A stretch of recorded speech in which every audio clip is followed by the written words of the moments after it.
గోవర్ధనగిరిలో ఇదేనా అభివృద్ధి? కర్నూలు జిల్లా వెల్దుర్తి మండలంలోని గోవర్ధనగిరి గ్రామంలో ఇదేనా అభివృద్ధి అంటూ ఆ గ్రామ ప్రజలు అసహనం వ్యక్తం చేస్తున్నారు. చెత్తాచెదారం గ్రామం మొత్తం నిండిపోయిందని గ్రామస్తులు ఆందోళన చెందుతున్నారు. మురికి కాలువలు శుభ్రం చేసేవారు లేక మురుగునీరు కాలువల్లో నిలబడిపోయి దుర్వాసన వెదజల్లుతోంది అన్నారు. మురుగునీరు వల్ల కాలువల్లో దోమలు వాలి అంటువ్యాధులు వచ్చే అవకాశం ఉందని ఆవేదన వ్యక్తం చేస్తున్నారు. అదేవిధంగా జలజీవన్ మిషన్ కింద ప్రభుత్వం ఇంటింటికి కుళాయి ఇంతవరకు ఇవ్వలేదని గ్రామ ప్రజలు ఆరోపిస్తున్నారు. దీంతో నీటి కోసం తీవ్ర ఇబ్బందులు ఎదుర్కొంటున్నామన్నారు. పైపు లైను నిర్మాణ పనులు అసంపూర్తిగా ఉండడంతో గ్రామ ప్రజలు నీటి కోసం నీటి ట్యాంకుల వద్ద యుద్ధం చేయాల్సిన పరిస్థితులు నెలకొన్నాయి.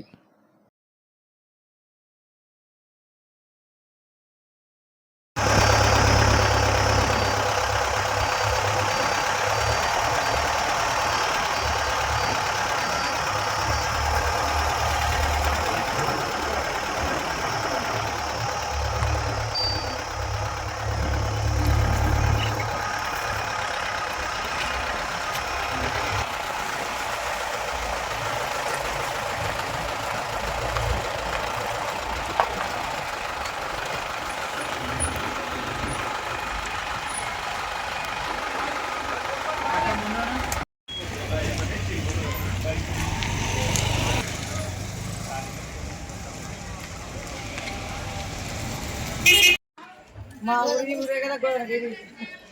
నా పేరు అంజనమ్మ. ఏడొచ్చినాక బుర్ర పెట్టినాను రాలే. అలా కులాలు వేసినారు కదా వచ్చాయని చేసినారు. అది